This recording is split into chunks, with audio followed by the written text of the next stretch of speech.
What is going on, guys? TJ, the big sports guy here. Today we are going to talk about the cards that you should not send to consignment. The same rule will apply. These are the cards you should not run eBay auctions on. We're going to discuss those cards and the reasons why on this episode of The Big Sports Guy. Now, the first reason that I wanted to talk about these cards not to send off to consignment or to run eBay auctions with is for one main reason, and that is because we are in a massive buyer's market right now. The prices from a couple of years ago have continued to slide, and if you want to pick up some of your favorite cards, there is no better time to do so than right now. There are some great prices out there for autograph cards, memorabilia cards, low numbered cards, and we're actually going to look at an example of a few of those that have sold recently. But we are in a huge buyer's market right now, meaning that if you're a seller and you're trying to get rid of something, it is very hard to do so unless you're willing to come down on your price because you don't have that many buyers, right? There aren't that many people that are wanting to put money into sports cards right now, whether they don't have some of the money that maybe they had back in COVID, or the economy is obviously tightened. There's a higher rate of inflation right now. No matter what the scenario is, though, there are less people that are looking to spend money right now on sports cards. So we are in a huge buyer's market, giving buyers a huge advantage in negotiations. So we're going to look at some examples here. Before we dive into those examples, I just want to share a couple of things about consignment and also eBay auctions versus fixed listings. When it comes to eBay, there's a couple of different ways that you can list your cards on eBay. You could start an auction where you pick the price that the card starts at, run it for a set time period, and then whatever it sells for, it sells for. That would be without doing a reserve or anything. It's a free listing for you to do through eBay. But you can just pop your card on there. Let's say that you started at 99 cents and you run it for 7 days. You'll have a 1 week auction. At the end of 1 week, whatever that auction price is, that's what you sell your card for. On the opposite side of that, you can do a fixed price listing. This one is nice because it gives a little bit more safety to you as the seller so that you can get a price closer to what you think a card may sell for.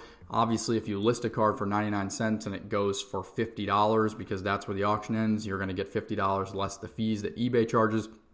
If, however, you want to get, let's say, $100 for that card, you could put your card on eBay with a fixed priced listing at $150 or best offer, and then field offers. Now you can set it to automatically decline offers below a certain number, or you can just field all offers that there are and decide what you'd like to take for your card.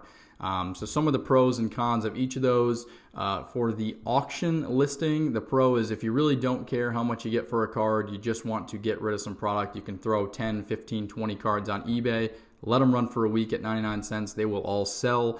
And then you can move through some inventory quite quickly. The drawback, though, is that you may not get as much money as those cards could potentially be worth to a true fan or collector.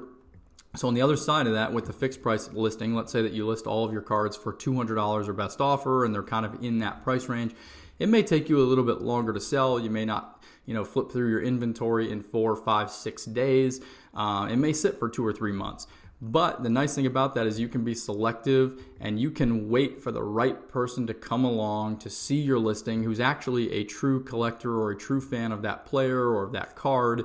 And they may be able to make you an offer for, let's say it's $100, where if you'd have done the auction, it would have only sold for $50.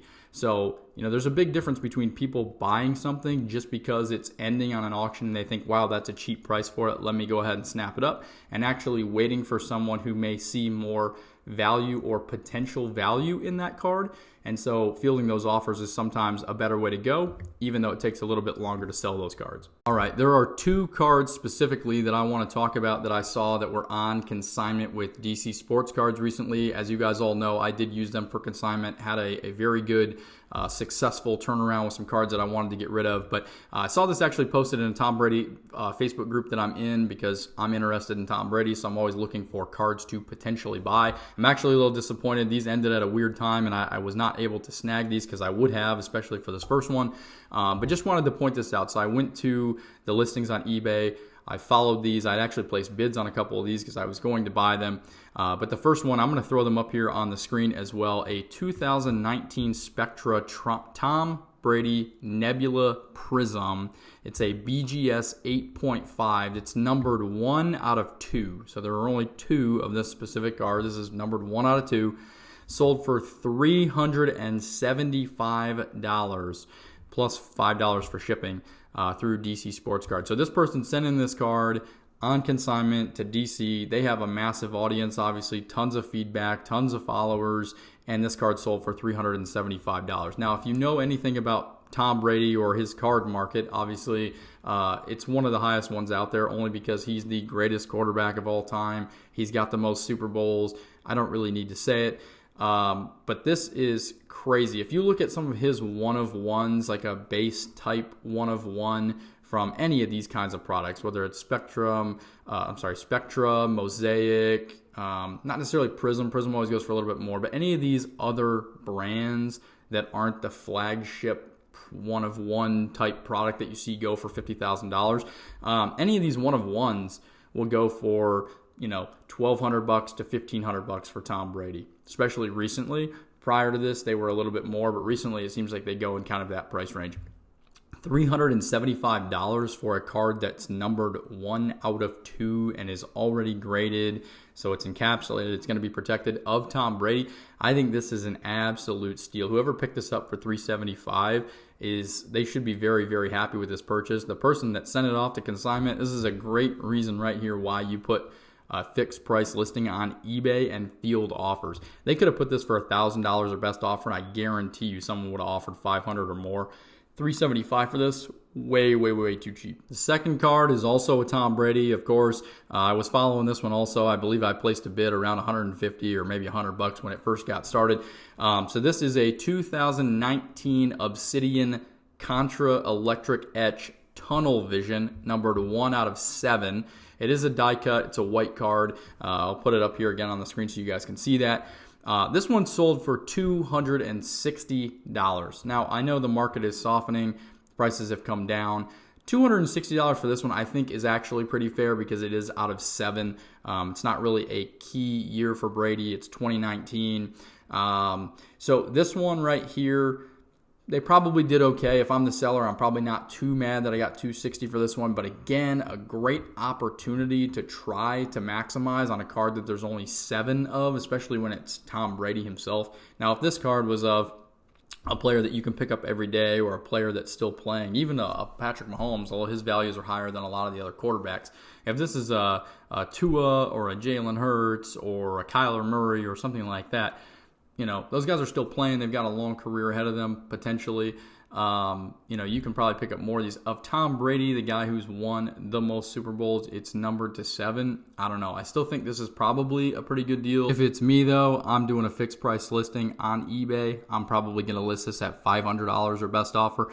Worst case scenario, I get an offer for $250 or $260, and I can decide, do I want to sell it for that or not? These are cards you don't see a whole lot of the greatest player of all time. I don't know. One more thing that I wanted to say is that understanding the value and the scarcity of your cards is so much more important in a rocky market or a buyer's market or when prices have dipped.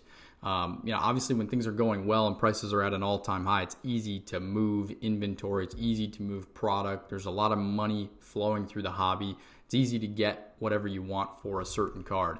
When it is a buyer's market, you have to be very, very selective in what you are buying and selling and when you are choosing to move it and how much money you are willing to take for something.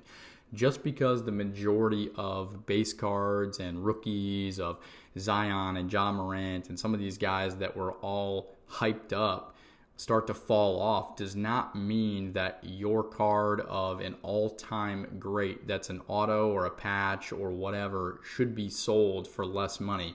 You have to really understand your cards and how they fit into the hobby in the grand scheme of things, what that player's market is like, how many fans are out there collecting this person, what the average value of their autographs go for if it's an autographed card, etc. So you really have to step back and you have to say, hey, how much do I think this card is worth now or could potentially be worth in the future? And am I willing, if I put it up for sale, to take this amount for it now, knowing that it could be worth this amount in my head? So obviously knowing the exact value is going to be impossible, but you can look at the other cards similar to that and what they've sold for, maybe 5 years ago before the whole pandemic boom, and then look at what they sold for during, and then look at what they're selling for now. Look at multiple data points that will tell you where that card has gone over the last 5 to 10 years, and understand where it was pre-pandemic is a really, really good gauge of card values, because it was just a bunch of collectors having fun and selling cards to each other. And that's basically what we're going to get back to now, which is an awesome thing for the hobby. But just really understand the scarcity and the value of your card so that you don't make a decision where you're selling something for way too cheap and then regretting it later on.